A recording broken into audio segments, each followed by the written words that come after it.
성경 말씀은 시편 23편입니다. 1절부터 6절까지 읽겠습니다. 여호와는 나의 목자시니 내가 부족함이 없으리로다. 그가 나를 푸른 초장에 누이시며 쉴만한 물가로 인도하시는도다. 내 영혼을 소생시키시고 자기 이름을 위하여 의의 길로 인도하시는도다. 내가 사망의 음침한 골짜기로 다닐지라도 해를 두려워하지 않을 것은 주께서 나와 함께 하시니라. 주의 지팡이와 막대기가 나를 안위하시나이다. 주께서 내 원수의 목전에서 내게 상을 베푸시고 기름으로 내 머리에 바르셨으니 내 잔이 넘치나이다. 나의 평생의 선하심과 인자하심이 정녕 나를 따르리니 내가 여호와의 집에 영원히 거하리로다. 아멘. 오늘도 하나님을 사랑하시면 아멘 하시기 바랍니다. 한 집에 사랑이하고 안사랑이하고 살았답니다. 그러던 어느 날 안사랑이가 이사를 갔어요. 누구만 남았을까요? 사랑해. 그렇죠? 옆에 분 보고도 사랑해요, 사랑합니다 인사하시기 바랍니다.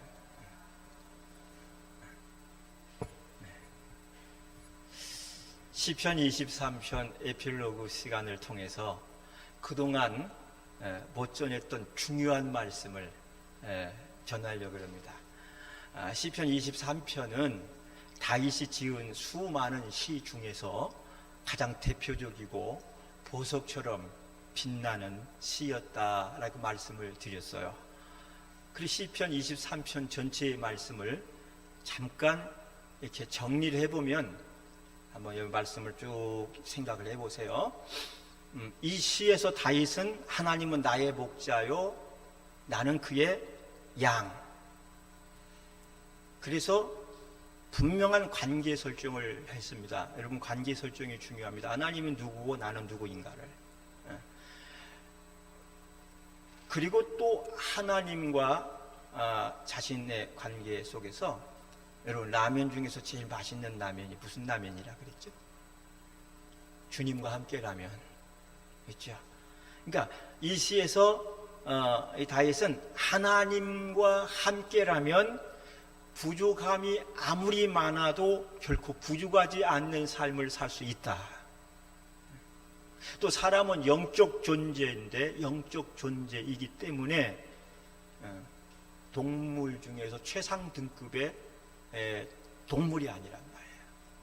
하나님이 지으실 때 이미 사람은 사람대로 동물은 동물대로 지었어요. 그래서 사람 만물의 영장이라 그래요. 세상 사람도. 그래서 우리 영적 존재인데 육신의 연약함 때문에 늘 넘어지잖아요. 그렇지만 그 넘어진 영혼을 다시 일으켜 소생시키시는 이가 여호와 하나님이에요. 내 연약한 영혼을 일으켜 세우시는 분은 하나님이에요. 또 사람마다 사망의 음침한 골짜기가 있어서 힘들고 괴롭지만 그 가운데서도 우리가 해를 두려워하지 않고 살 수 있는 이유는 주께서 나와 함께 하심이고 그 주님이 우리를 안위하시기 때문이다 그랬어요. 기억나시죠? 안위. 그 안위의 방법은 뭐냐? 그 안위의 방법으로 하나님은 지팡이와 막대기를 쓰신다. 주의 지팡이와 막대기로, 지팡이로 보호하고 때론 막대기로 우리를 꾸짖고 징계하면서 우리를 바른 길로 인도하고 계시다. 또 하나님 우리를 사랑하시는데 얼마큼 사랑하느냐 하면 비록 원수의 목전에서, 원수들 눈앞에서 보란듯하게 상을 베푸시고, 여기서 상은 상장, 수여받는 상이 아니라 무슨 상? 잔치상, 밥상, 배고픈 자에게 주는 그 밥상인데 밥상 중에서 최고의 왕이 베푸는 연회상을 베푸시고 기름으로는 머리에 바르시고 잔을 차고 넘치도록 채워주신다 그랬어요. 끝으로 다윗은 이 시의 마지막을 뭐라고 장식을 하느냐면 내가 여호와의 전에서 영원히 거하리로다 그랬어요. 자신이 거해야 될 영원한 집은 왕궁도 아니고 왕이 누리는 휴양지가 아니고 인도하우스, 마이 로드, 내 주님의 집, 내 주님의 집에서 고백을 했어요. 그러면서 자기 신앙, 다윗의 신앙이 하나님 중심, 교회 중심, 예배 중심의 신앙인 것을 증거하고 있다는 사실과 자기 모든 소망이 어디에 이 땅이 아니라 하늘에 있음을, 하늘나라에 있음을 고백하고 있다는 거예요. 아멘. 기억 다 나시죠? 그렇게 요약이 돼요. 앞으로 시편 23편 읽을 때마다 기억날 거야. 더 기억이 새록새록 날 거야. 여러분, 이렇게 지난 8주 동안 저와 함께 떠난 시편 23편 여행, 이 여행을 통해서 은혜 많이 받으셨죠? 문의 많이 받으셨으면 한번 아멘 합시다. 아멘. 그렇다면 이 시간에 하나님이 시간마다 주신 이 은혜의 말씀을 그냥 흘려보내지 마시고 모두 곱게 접어서 여러분 마음속 서랍에 넣어두고 시간 날 때마다 내 인생의 여정마다 꺼내서 들여다보는 거울이 되시기를 바랍니다. 그렇게 들여다보면서 그래, 내가 사망을, 음침한 골짜기를 만났어, 원수를 만났어, 내 영혼이 넘어졌어. 그럴 때마다 꺼내보면서 이 말씀으로 힘을 얻고 용기 얻고 이 모든 세파를 헤쳐나갈 수만 있다면 저는 더 가장 큰 영광이라고 저는 생각할 거예요. 또 주님은 그것을 통해서 기뻐하실 줄로 믿습니다. 근데 오늘은 시편 23편 에필로그, 이 시간으로 시편 강해에 가면서 시간 관계상 미처 전하지 못했지만 아주 중요한 부분을 여러분 전하려고 해요. 아주 중요한 부분이 아주 중요해요. 오늘 본문은 1절이에요. 1절에 있어요. 1절. 여러분 1절을 한번 읽어볼까요? 여호와는 시작. 여호와는 나의 목자시니 내가 부족함이 없으리로다. 거기까지만 보는데, 그러면 여러분 오늘 본문 말씀 1절을 여러분 주보 있으시죠? 주보에 보면 거기 성경란이 있는데 박스 빈칸이 있어요. 여러분 거기다가 거기에다가 본문 1절을 한번 적어 보겠습니까? 그 박스 안에 여호와는 나의 목자시니, 그 다음에 누가 부족함이 없으리로다 한번 적어 보셔요. 펜이 없으신 분은 마음으로 적어 보시는 거예요. 그리고 읽어 보세요. 시작. 여호와는 나의 목자시니. 자, 여기서 읽으셨는데, 자, 여기서 말씀은 내게 부족함이 없으리로다예요, 내가 부족함이 없으리로다예요. 내게요, 내가요. 자, 내게라고 하는 분은, 내가라고 하는 분은 한번 손 들어보세요. 내가 부족함이 없으리로다. 그래요? 내게가 맞다. 그래, 내게 손 들어보세요. 마음으로만 듣는지 안 드시네요. 자, 그러면 여러분이 우리 새로운 교회는 아주 그냥 여러분 이미 제 설교를 통해서 이게 말씀이 정리된 것 같아요. 여기서 중요한 거예요. 내 개인과 내 강가. 대부분의 사람들은, 교회 다니는 대부분의 사람들은 잘못 알고 잘못 쓰는 부분 중에 하나예요. 1절 말씀에서 내 여호와는 나의 목자시니 내게 부족함이 없으리로다, 그거 아니면 내가 부족함이 없으리로다. 그러니까 내 개인가 내 가인가, 내가, 이게 토시 하나 차이인데 이게 엄청난 차이가 나요. 이 토시 하나 차이로 여러분 신앙의 형태가 달라지는 거예요. 여러분 여기에서 내가 부족함이 없으리로다, 이거. 그러니까 네 개의 부족함이 없으리로다 하는 고백은 인본주의 신앙 고백이고, 내가의 고백은 신본주의 신앙 고백이에요. 인본주의 신앙은 인간이 중심이 되는 신앙을 말하고 자칫 잘못하면 자유주의 신앙으로 빠지게 돼요. 복음적이지 못하게 돼요. 그러니까 신본주의는 하나님이 중심인 신앙을 말합니다. 그러니까 이 토시 하나 차이가 얼마나 중요한지 모르고요, 이 토시 하나를 잘못 믿음으로 내 신앙이 인본주의가 될 수도 있고 신본주의가 될 수도 있는 거예요. 그러니까 얼마나 중요한지 몰라요. 여러분, 우리 신앙이 인본주의로 흐르면 어떻게 됩니까? 자칫 성경 해석도 그렇게 잘못하게 돼요. 그리고 심지어는 하나님의 하나님의 역사나 존재마저도 부인하는 결과를 가지고 올 수도 있습니다. 그 대표적인 예가 뭐냐면 인본주의 신앙의 그 대표적으로 잘못된 예가 뭐냐면 오병이어의 기적 알죠? 오병이어의 기적이 뭐죠? 보리떡 5개하고 물고기 2마리를 어린 소년이 예수님께 가져다 줬더니 예수님이 축사하시고 그것을 나눠줬는데 5,000명이 장정만 5,000명이 먹고도 거둔 것이 12강줄이가 하겠어요. 여러분 우리 이 기적을 믿습니까? 우리 이 기적대로 믿잖아요. 그런데 인본주의 신앙에서는 이걸 그렇게 얘기하지 않아요. 그때 어린아이가 예수님 말씀을 마치니까 어린아이가 도시락을 가져와서 자기 거를 예수님께 갖다 드리자, 그리고 그걸 잡수시려고 하니까 그동안 눈치만 보고 있던 사람들이 일제히 각자 가지고 왔던 도시락을 꺼내서 먹었다. 그건 거야. 올 때 다 뭘 가지고 왔다? 자기 도시락을 가지고 왔는데 눈치 보다가 못 먹었는데 예수님이 꺼내놓고 먹으니까 자기들 꺼내서 먹고 걷어서 12강줄이 남았다. 이렇게 해석을 해요. 또 예수님께서 바다를 걸으신 기적이 있죠. 이 바다를 걸으셨다는 기적도 뭐라고 해석을 하냐면 그 실제가 아니다. 예수님께서 바다 위를 걸은 게 아니라 바닷가를 이렇게 거닐고 있을 때 물 그림자가 비쳐서 그렇게 보인 것이지 예수님이 바다 위를 유경처럼 걸었다는 얘기가 아니다. 이렇게 해석을 합니다.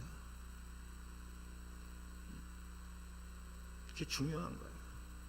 어떤 신앙을 가지느냐가 중요한 거예요. 이 인본주의에 치우치니까 옛날에 기장 측 기독교 장로회, 기독교 성결교, 기자가 들어가는 거는 예수교, 기독교가 옛날 한국교는 싸웠다. 기장 측은 진보적인데 그 사람들이 이 자유주의 신학, 그 다음에 또 인본주의 신학, 그 다음에 해방 신학을 받아들여 가지고 예배 마치고 술 한 잔씩 마시고 막 그냥 클럽 가서 놀고 막 이런 경우들이 많았어요. 근데 그 사람들이 젊은이들한테 인기가 굉장히 많았어요. 그래서 젊은이들은 그걸 다 뺏기나 그랬는데 만만해. 홍떡이야. 정말 하나님을 잘 믿는 사람들은 복음적으로 다 자리를 잡고 그렇게 막 술 마시고 놀러다니는 날라리들은 다 없어져 버리고 말았어요.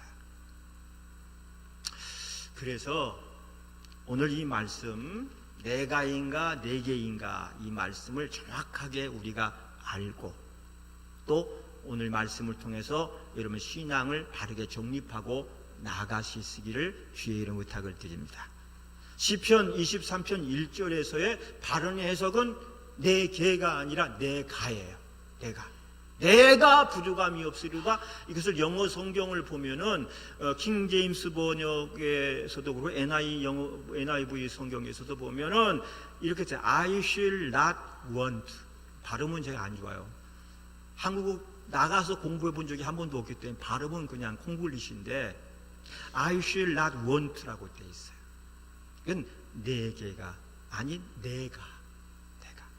그러니까 내게 부족함이 없다는 것은 내가 주체가 되어 하나님을 보는 겁니다.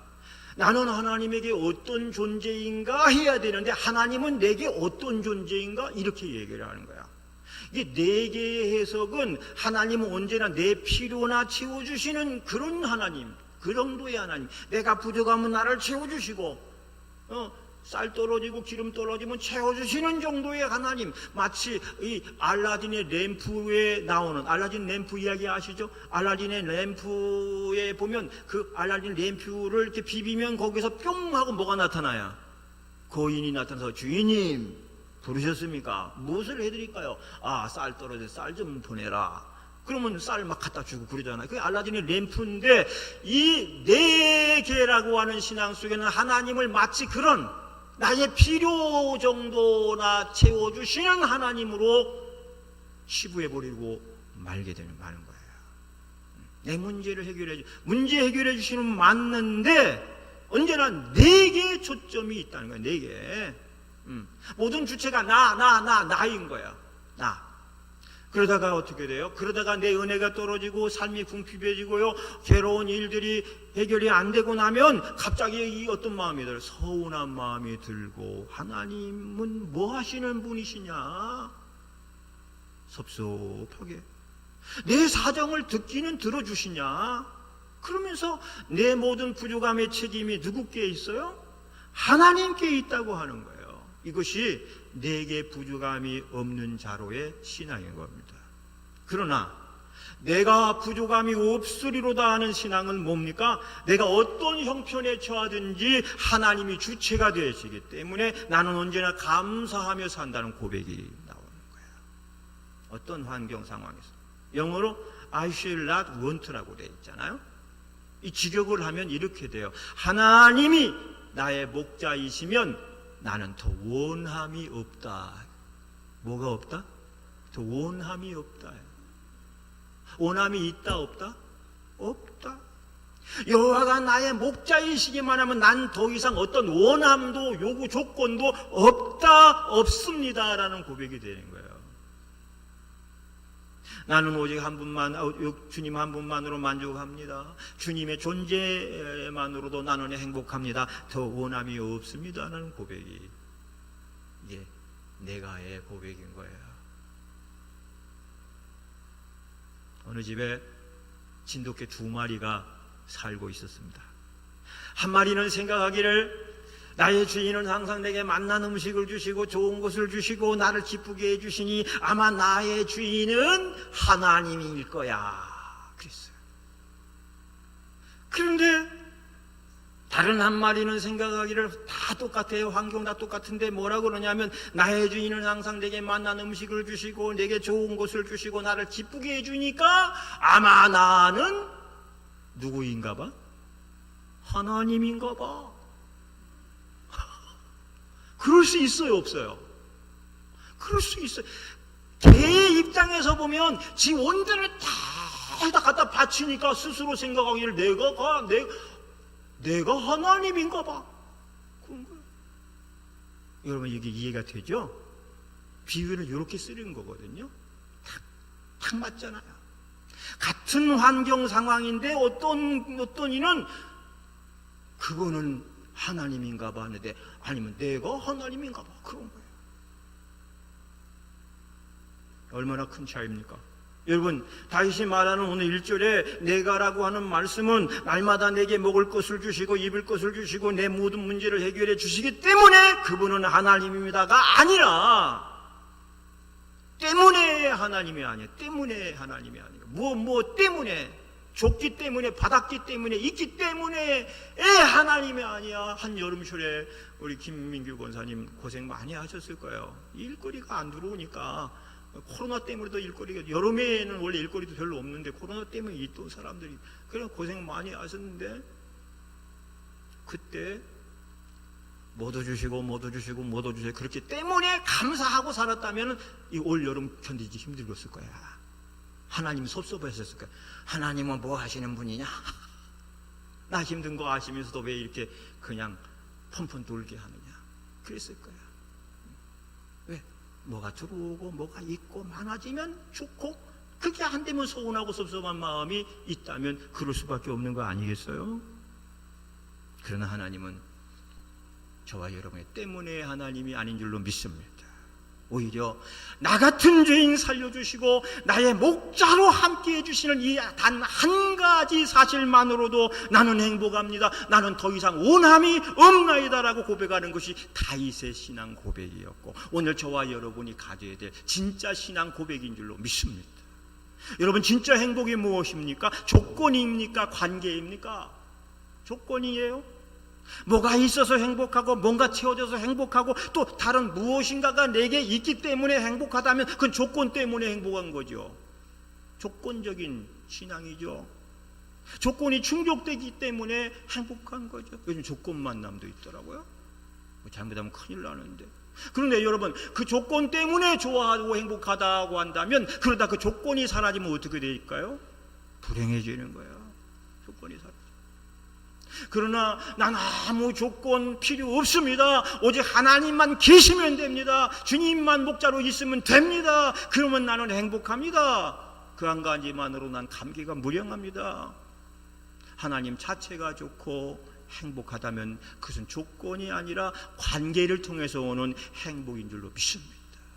우리의 행복은 조건이 되면 안 돼요. 관계예요. 하나님과 나와 무슨 관계냐? 목자와 양의 관계고 아버지와 아들의 관계고 그런 화목한 관계.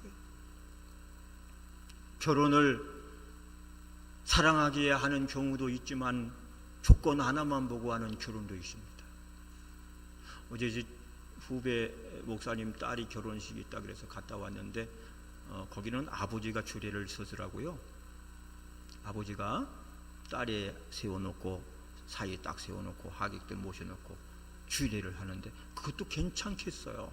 왜? 아버지로서 50년 이상을 살아보니까 이들에게 정말 필요한 말씀이 무슨 말씀이겠구나 해가지고 그걸 이야기해 주면서 잘 살아야 한다. 그러니까 이 설득력이 있더라고요. 그런데 결혼을 조건 하나만 보고 한다면 나랑 결혼하려면 적어도 열쇠 3개는 있어야 돼. 무슨 열쇠? 아파트 열쇠, 자동차 열쇠, 금고 열쇠 가지고 와야 돼. 여러분 그렇다면 그것은 사람과 결혼한 겁니까? 아니죠. 열쇠 3개와 결혼한 거예요. 과연 그 결혼이 행복할까요? 해피엔딩이 될까요? 안 돼요. 여러분 조건 때문에 만나고 조건 때문에 결혼한 사람이라면 그 조건이 깨지는 날 그 사람의 결혼도 깨지고 행복도 깨지게 되어 있어요. 구원도 좋지만 밥도 있어야 되고 빵도 있어야 되고 집도 있어야 되고 차도 있어야 된다. 그런 마음 가지고는 결코 부족함이 없는 삶을 누릴 수가 없는 겁니다. 사랑하는 여러분, 저 어렸을 적에 교회 다니는 이유 때문에 집에서 많이 쫓겨나서 살았다는 얘기 한번 한 적이 있죠. 실제로 그랬거든요. 그때 저는 많은 시간을 집이 아닌 교회에서 살면서 그때마다 하나님께 했던 말이 있어요. 하나님, 저는요 하나님만 제 곁에 계시면 돼요. 저는요 하나님만 제 곁에 계시면 돼요. 그리고 한참 젊은 시절을 주님 붙들고 살아왔어요. 그런데 어느 날 제가 목회하는 현장에서 제 교회의 성도에게 똑같은 이야기를 들은 적이 있어요. 전명순 권찰, 아직도 잊을 수가 없는데 젊은 날에 옥적같이 일을 하면서 슈퍼 일을 하면서 아파트도 한 채 사고 번듯한 가게도 한 채 사고 땅도 수십평 사놓고 정말 그래가지고 이제는 재미지게 신랑하고 아들 하나하고 사는가 했는데 그럼 암이 찾아왔어요. 암이 걸려서 시한부 인생을 살다가 결국은 하늘나라로 갔는데요. 임종하는 날이 주일인데 주일 예배가 마치자마자 1시경에 병원을 찾아갔어요. 예배를 부랴부랴 가서 참 희한한 것은 전날 밤부터 이제 임종할 거라고 의사들이 다 준비하려고 식구들이 다 모여있는데 하룻밤 꼴딱 새면서도 임종을 안 하고 주일 오전에도 임종하고 그러면서 목사님 한번 보고 싶고 교회 한번 가고 싶은데 교회는 못 갈 것 같으니까 목사님 얼굴 보고 가고 싶어요. 그래서 우리가 도착하니까 그 어머니 아버지가 너 좋아하는 목사님 오셨다. 영순아 눈 좀 떠라. 얘가 목사님 얼굴 보고 가겠다고 지금까지 참고 기다렸다는 거예요. 그래서 가서 눈을 살짝 뜨는 얼굴 손을 붙잡고 한참을 기도해 줬어요. 그리고 기도를 해드리고 나자 이분이 마지막 하는 말이에요. 이런 말이에요. 목사님, 저는요 하나님만 제 곁에 계시면 돼요. 하나님만 제 곁에 계시면 돼요. 아파트도요, 가게도요, 땅도요 다 필요 없어요. 미련 없어요. 주님만 있으면 돼요.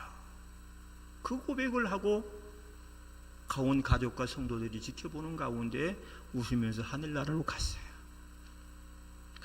사랑하는 여러분, 오늘 다윗이 겪었던 사망의 음침한 골짜기 원수의 목전은 결코 부족함이 없는 상황이 아닙니다. 오히려 부족함이 많고요, 너무나도 힘든 상황인 거예요. 그럼에도 불구하고 이 다윗이 내게가 아니라 내가 부족함이 없으리로다 한 것은 내게가 아닌 내가의 신앙을 가지고 있었기 때문인 거예요. 할렐루야. 내가가 아니라 내게의 신앙을 가졌다면 그 속에 서운함이 밀려오고 불평불만이 마구 터져 나올 수밖에 없는 거예요. 그러나 내가 부족함이 없으리다는 신앙을 가질 때 어떤 상황 환경 속에서도 감사할 수가 있게 되는 거예요. 그리 아니하실지라도 감사해요. 할렐루야. 여러분, 그리 아니하실지라도 어떤 상황 환경 속에서도 감사할 수 있기 바랍니다. 그렇게 할 수 있으시면 아멘 해보세요. 아멘. 내가 감사할게요. 내가 감사할게요. 이런 마음을 가요. 내가 부족함이 없을게요. 주님이 계시는데 내가 또 뭐가 더 부족해요? 어린아이들은 부모님만 계시면 부족함이 없는 삶을 사는 거죠. 똑같아요. 하나님이 내 하나님이면 나는 더 원함이 없어요. 근데 반대로 내게가 되면 어떻게 돼요? 왜 이러시는 거예요? 내게 왜 이러시는 거예요? 내게 왜 이런 일을 주시는 거예요? 내게 왜 그러면서 하나님에 대해서 자꾸 서운하고 원망스러운 마음이 들게 되는 거야. 결국은 그것 때문에 신앙을 떠나는 사람도 있어요. 왜 내게 이러냐는 거죠. 여러분, 정말 안타까운 것은 우리가 사용하고 있는 이 개역 한글 성경에는 예전부터 처음부터 내가 부족함이 없으리라도 되어 있어요. 여러분 가지고 있는 성경이요. 우리 성경 안 바꿨죠. 요즘 개역, 개정, 새 번역 다 나와서 웬만한 교회 다 바꿨어요. 대한민국의 80%가 성경을 다 바꿨어요. 우리는 아직 안 바꾸고 있잖아요. 원래부터 여긴 내가로 되어 있어요. 그런데 이것이 요즘에 개역 개정하고 새 번역 바뀌면서 이걸 다 뭘로 바꿨냐면 내게로 바꿔버렸어요. 내게. 여러분 아마 교회 다니는 사람들 중에서 시편 23편 1절을 모르는 사람 거의 없을 거예요. 그런데 이 23편 1절을 외워보라고 그러면 대부분이 공통적으로 내게 부족함이 없어. 이렇게 해요. 내게. 또 읽기는 내가로 읽어놓고 삶은 또 내게로 살아. 수십 년 동안 써왔고 배웠던 말씀을 다 잃어버렸어요. 왜? 자기들 듣기 좋은 대로 쓰는 거야. 자기들 귀에 듣기 좋은 대로. 사사기 암흑시대에 사람들이 다 자기 소견대로 살렸더래. 자기 소견대로. 하나님 말씀대로가 사도의 말이 선지자의 말이 아니라 제 소견에 옳은 대로 살은 거야. 자기 듣기 좋은 대로, 자기 듣는 대로 그렇게 살게 되었다는 게 위험한 거예요. 여러분, 목회자들도 예외가 아니에요. 인터넷 구글을 치고 딱 시편 23편 1절을 치면 한 10개 정도와 이 사이트가 쫙 뜨는데 그 중에서 9개가 다 4개. 단 한 가지, 최덕신 목사 복음성가 가수가 쓴 내가 부족함이 없어, 거기만 내가로 되어 있고 다 10개 중에 9개가 4개예요. 목사님들조차도 이렇게 설교를 한다니까요. 그 관점에서 한국교회 유명한 대형교회 목사님, 존경받고 이름이 널리는 아포 목회자들도 이렇게 설교를 해요. 4개로. 다 여러분 스마트폰 있으니까 다 찾아보세요. 다음이나 여기 네이버에 들어가서 4개. 설교 제목도 4개 부족함이 없어요. 제발 본문이라도 제대로 보고, 본문이 이상하면 영어 성경이랑 놓고 설교했으면 한다는 거예요. 다 사람들이 자기 좋아하는 방향으로 생각하다 보니까 읽기는 내가 부족함이 없으리라도 옮겨 쓰고, 그렇게 해놓고 옮겨 쓸 때는 4개로 그렇게 되는 거예요. 근데 여러분, 내가와 내게가 엄청난 차이 말씀드려요. 신본주의, 인본주의로 가려지는 거고, 내가 주체인가 하나님이 주체인가가 갈라진다는 거예요. 우리는 절대 하나님 중심주의 신앙, 개혁주의 신앙을 가진 교회인 줄로 믿습니다. 하나님이 중심이지 내가 중심이 아닌 거예요.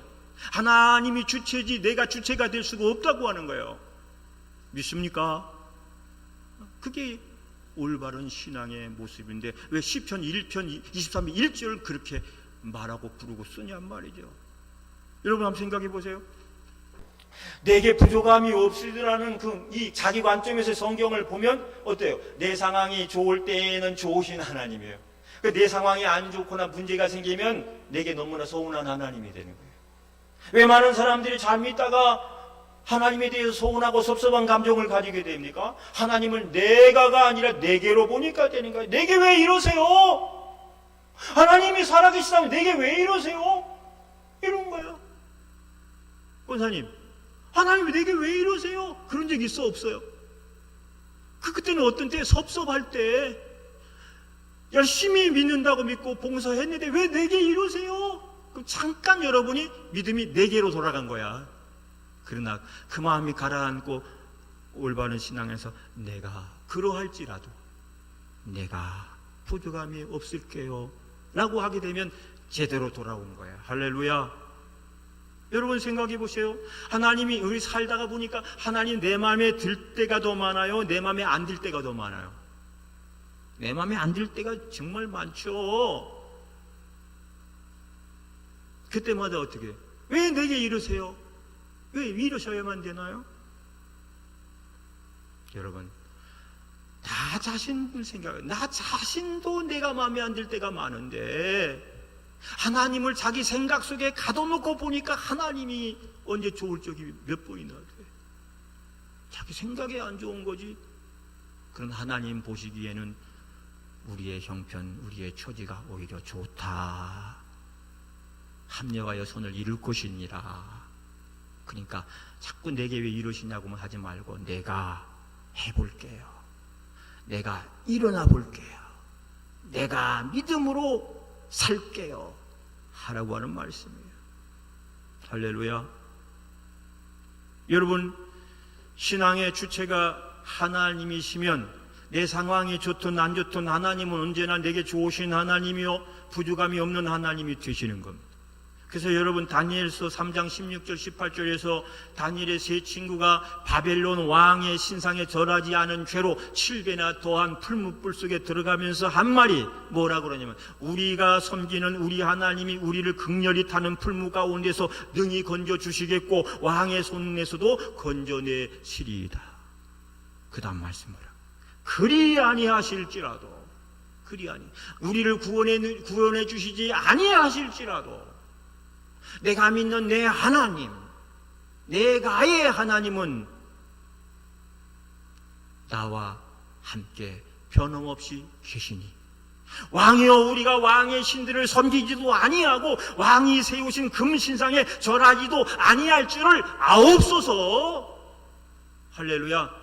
우리가 기도한 대로 당신들이 바라보는 대로 하나님이 내게 선을 베푸실 것을 나는 믿고 있지만 설사 그리 아니하실지라도 나는 원망불평하지 않겠다. 왜? 하나님이 나의 하나님이니까. 그분이 나와 함께 하시는 이 사실 하나만 가지고도 내가 부족함이 없으리로다. 여러분 다윗도 분명히 내가의 신앙을 가졌기에 나는 항상 부족함이 없습니다 고백할 수 있었어요. 만약 우리가 하나님을 믿느라 하면서도 자기 형편, 자기 상황 그리고 이 땅의 관점에서 하나님을 보면 늘 원망, 불평, 서운함이 하늘을 찌를 수밖에 없는 삶을 살게 돼요. 그러나 믿음의 관점, 하늘의 관점에서 보면 하나님은 언제나 내게 부족함이 없으신 분으로 언제나 감사와 찬송을 받으실 분으로 여기며 살게 될 겁니다. 여러분 2차 세계대전 당시에 독일 나치 수용소에는 거기서 약 600만 명의 유태인들이 학살을 당했어요. 6만 명이 아니 600만이에요. 학살을 당했어요. 근데 그 유태인들이 그 가스실, 죽음의 가스실로 들어가면서 한결같이 애송하고 암송한 시가 뭔지 알아요? 바로 오늘 위에 있던 시편 23편이에요.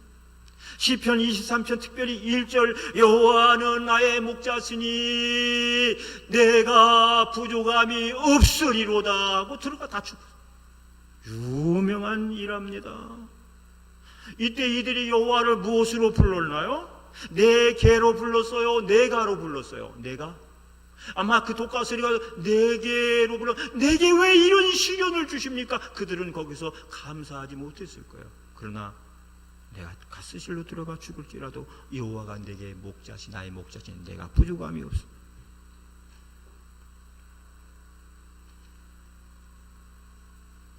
이들의 신앙은 하나님 중심이고 내가의 신앙을 가졌기에 독가스실로 가면서도 여호와는 나의 목자시니 내가 부족함이 없으리로다 시를 암송하고 노래를 부르며 살았어요. 한국교회는 50년부터 70년대 부흥했죠. 80년도를 거치면서 더 부흥했죠. 근데 그 50, 60, 70년대 그 가난했을 때보다 지금 너무나 살기 좋은 상황 속에 사는데도 지금 성도들은 너무나 섭섭하고 서운하다는 얘기를 많이 해요. 너무 부족함이 많다는 이야기를 하면서는 어때요? 죽겠어. 부족해. 그러니까 부족함이 없다는 성경은 뒤로 가고 늘 부족하다 그런 신앙으로 살아가고 있다고 하는 거예요. 그렇다는 것은 뭐예요? 우리가 그동안 우리 스스로가 너무 내게 부족함이 없으리로다 관점에 오래 머물지 않았는가를 생각해 볼 필요가 있어요. 여러분 스스로도 나는 너무 내게 부족함이 없는 하나님에 너무 오래 머물러 있지 않았나. 그러다 이 코로나가 오고 어려움이 오고 그러면서 내게가 아닌 내가의 신앙으로 전환돼야 될 점이고. 여러분 뭐가 그리 섭섭합니까? 뭐가 그렇게 많이 불편하고 부족함이 많습니까? 하루 벌어서 한 달을 먹는 나라에 우리가 살고 있지 않아요. 옛날에는 한 달 벌어서 열흘도 못 먹었다고. 그러니까 식구 수대로 가서 일을 해야 먹고 살던 시절이 불과 30년 전이에요. 40년 전이에요. 여러분 비가 주룩주룩 새는 천막에서 예배를 드리다가 빗물이 들이치니까 깔고 앉았던 방석이 둥둥 떠다니는 그 가운데서도 해맑게 웃으면서 물 퍼내고 청소를 하면서 교회를 다니고 기쁨을 나누고 했던 그 사람들이 바로 60, 70, 80년대 대한민국 성도들의 모습이에요. 전 어린 유년 주일학교 때 그걸 봤어요. 천막이 구멍이 나니까 햇빛이 이렇게 쫙 들어오는 거야. 거기만 구멍 난 대로만. 그런 천막 속에서 예배를 드려봤어요. 정말 방석이 둥둥 떠다니는 거예요. 그래서 거기서도 날고 나 진주가 막 기쁘다 막 감사하다. 예배 마치고 나면 서로 반갑다고 막 발을 동동동동 구르면서 반갑다고 막 인사하고 사랑 고백하고 음식 나눠 먹고. 여러분 얼마나 편안한 레자의자에 등받이까지 레자의자에 앉아서 예배 드리고 계십니까? 추우면 난방해줘, 더우면 냉방해줘. 그냥 너무 좋지 않아요? 내가 부족함이 없으리로다. 여러분 그래서 지금부터라도 우리는 내게 부족함이 없으리로다를 버리고 내가 부족함이 없으리라는 고백을 하루에도 몇 번씩이라도 하면서 살아갈 수 있기를 바랍니다. 그래야 강해져요. 내가 아들이 일찍 여인 그 권사님 신방을 가서 할 말이 없어. 목사로서 너무 어떻게 이런 일이 생태 같은 아들이 갈 수가 있나. 그래서 할 말이 별로 없어. 그래서 시편 23편만 쭉 읽어줬는데 그분이 눈물을 또록 흘리면서 하는 말이 목사님 내가 일어설게요. 목사님 장례만 치르고 나면 제가 알아서 일어설게요. 걱정하지 마세요. 목사님 여호와는 나의 목자시니 내가 부족함이 없잖아요. 그 하나님이 계시는데 걱정하지 마세요. 제가 일어설게요. 그리고 일어서서 살았어요. 할렐루야. 내가 일어설게요. 내가 극복해 볼게요. 내가 승리할게요. 이런 신앙이 돼야지. 언제나 내게 먹을 걸 주시고 입을 걸 주시고 여유를 주시고 뭘 주시니 주님 감사해요. 그러다 그것이 없어지고 부족하면 왜 내게 나만 겪는 고난입니까? 그러지 마시자는 얘기예요. 시편 1편 23편 1절은 그 말씀이에요. 내게가 아니라 내가다. 내가 너에게 다 줬지 않냐? 내가 죄사함과 구원과 영생 하늘나라 맨션 이미 예비했지 않니? 그럼 다 됐지 않니? 살면서 조금 먹고 부족하고 좀 실패하고 한 것 때문에 종종 되면서 나를 왜 그렇게 원망하고 나를 섭섭하고 소원하다고 말하니? 내게에서 내가로 바꾸셔. 하루에도 몇 번씩 고백하시기 바랍니다. 할렐루야. 결론. 그러면 어떻게 해야 우리가 이 부족함이 많은 세상 속에서도 계속 부족함이 없는 삶을 살 수 있을까요? 첫째, 내가의 신앙을 내가의 신앙으로 바꾸고 그 말씀대로 사는 겁니다. 옆에 분 인사합시다. 내게가 아니라 내가요. 내가 할게요. 내가 승리할게요. 그렇게 잘하셨어요. 두 번째, 자족하며 사는 겁니다. 스스로 만족하며 사는 거예요. 빌립보서 4장 11절에 사도 바울은 선교의 활동이 너무나 힘든 일이 많았지만 그때 그가 뭐라냐면 내가 궁핍함으로 말하는 것이 아니라 어떤 형편이든지 내가 자족하기를 배웠노니 그랬어요. 있으면 있는 대로, 또 성도들이 공개해주면 공개해주는 대로 사역을 했고요. 그것이 없이 부족할 때는 자기가 손수 천막을 지어가면서 선교 활동을 하면서 스스로 자족하면서 주님 감사하며 살았어요. 여러분, 내가 궁핍함으로 말하는 것이 아니라 어떠한 형편에서든지, 그 어떠한 형편이 부자일 때나 가난할 때나 건강할 때나 병들었을 때나 상황이 좋을 때나 아직 안 좋을 때에도 자족하며 살았다는 거야. 오늘 저와 여러분도 사도 바울이 한 말씀처럼 자족을 배워서 부족함이 없는 삶을 사시기 바랍니다. 마지막, 나보다 하나님의 영광을 위하여 감사하며 사는 거예요. 오늘 말씀 3절을 보면 이런 말씀이 있어요. 3절 보십시다. 내 영혼을 소생시키시고, 시작. 내 영혼을 소생시키시고 자기 이름을 위하여 의의 길로 인도하시는도다. 아멘. 여러분, 여기서 주님이 내 영혼을 쓰러지고 넘어지기 잘하는 우리의 영혼을 소생시켜 주시는데 그 소생시켜 주시는 이유가 뭐예요? 나를 다시 이렇게 세우시는 이유가 뭐죠? 자기 이름을 위하여. 여기 자기 이름은 누구 이름이죠? 여호와 하나님의 이름입니다. 여호와 하나님의 이름을 위하여란 말은 그분 이름의 영광을 위하여라는 말이에요. 여러분, 사람의 이름에는 명예가 있고 영광이 있어요. 그 명예가 더럽혀지는 것이 여러분 안 좋은 거예요. 자식이 잘못 살면 부모 이름에 뭐 한다? 목칠한다 그러죠. 하나님에게 이름이 있어. 여호와는 하나님의 이름이야. 근데 그 이름에는 뭐가 있어요? 명예가 있어요. 영적 자녀된 우리가 그 이름의 명예를 드높여드리면 하나님이 영광을 받으시는 거지만 우리가 그 이름에 먹칠을 하면 영광이 땅에 떨어지는 거예요. 그러니까 하나님이 저와 여러분을 이렇게 예수 믿고 구원받고 그 다음에 영생을 주시고 소생케 하시는 이유는 그 이름의 명예를 위해서 살라고 우리를 부르셨다고 하는 사실이에요. 자기 이름을 위하여 의의 길로 인도하신다. 그러므로 여러분, 우리가 이 땅에서 살아야 될 이유 하나는 여호와의 이름을 위해서 살아야 된다. 하나님의 영광을 드러내며 살아야 된다. 하나님은 자신의 이름과 명예를 소중히 여기신다. 따라서 그 성도된 우리는 그 하나님의 이름을 존중히 여기고 그를 영화롭게 하고 영광을 돌리면서 주님의 나라에 임해야 된다는 거예요.